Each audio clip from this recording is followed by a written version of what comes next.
Hey parents, welcome back to another one of the Peak Performance Summer Camp FAQ series. Today we're talking about swimming. This is one of the biggest questions we get, and as a parent of 5, I fully understand about safety. What are you doing to keep my child safe? So one of the biggest things I need you to understand is we're not doing swim lessons.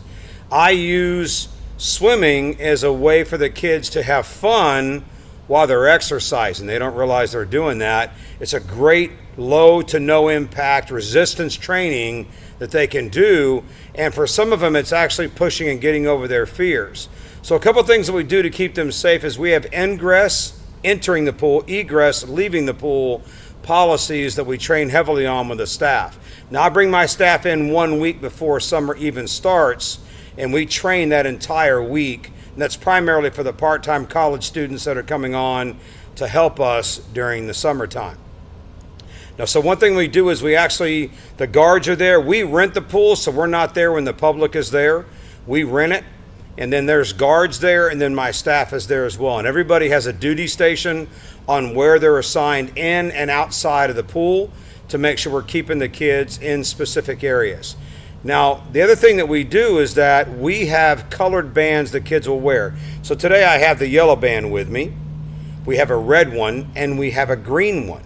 Now the red one means is that they're stuck in the shallow end and they cannot leave the shallow end, whether that's a decision they make and that they don't want to go anywhere near the deep end, or they have taken a swim test and they have not passed it to my standards.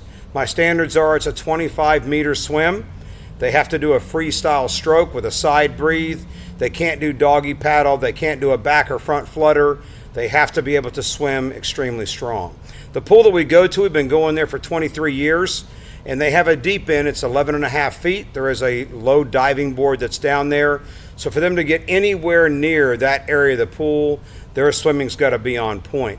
So the red band means that they are down in the shallow end. Now, if you want your child to wear a vest, that's totally cool, but they'll actually be in another segmented area of the pool that's for children that most times when they're wearing vests, they're small. And the kids that wear vests, they're down in that end. And the kids that are very, very small, we don't let the water come above their shoulder line, and we want to keep them safe. They're actually corralled, and we have 3 to 4 people that are just around that group by itself.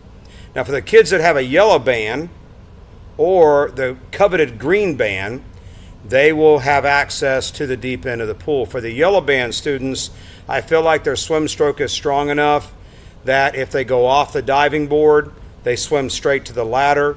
There is 2 staff members down there and a lifeguard down there, and so we have it under full control. Now, one of the things that I look at for the pool is that for some reason we had 4 or 5 people go down in the deep end. This has never happened, and I don't plan on it happening just because our standards are so high. Can the kids last for a few seconds while we get everybody out of the pool? Now for the yellow band students, there's only 1 yellow band student that's allowed in the water at a time. So they'll go off the diving board, they'll swim directly to the ladder, and the next person going off the board has to wait until that person touches the ladder on the side of the pool. Now for the green bands, they have carte blanche. They can go anywhere in the pool they want to go, but we want to make sure that we're keeping everybody safe all the time. So there are specific rules that we have about the shallow end, the deep end, how we enter the pool, how we exit the pool. Because even when we're entering the pool, we have staff and guards that are lined up between the pool and the kids to make sure that nobody gets in. We also have a staff member that gets in the water immediately to make sure that if any child falls in, we have the guards there. I've got staff that are there just in case they can't swim. Again, we want this being a fun, positive experience. I want them respecting the world out of the water, but I don't want them being afraid of it. So as their swim skills increase, they'll be able to do some really fun and exciting things throughout their lifetime. Now, I will tell you on the swim test, I'm really strict on that part of it, just because as a father, I don't want to have to look another parent in the face and say, yeah, well, we thought they could do it and they couldn't, and then we have to have a tough conversation about going to the hospital. That's not ever what we want. So please understand that if you let your child do things in the pool, especially if it's just you guys one-on-one, please understand with our groups, I want to make sure that all of them are safe, and I may not let them go in the deep end. And it's nothing personal. It's all about returning your child safe to you. And I'll preface this to them. We'll talk about it in the parent orientation meeting. I'll go over it with them again on swim days so that they fully understand, we want to keep them safe. That's the number one priority.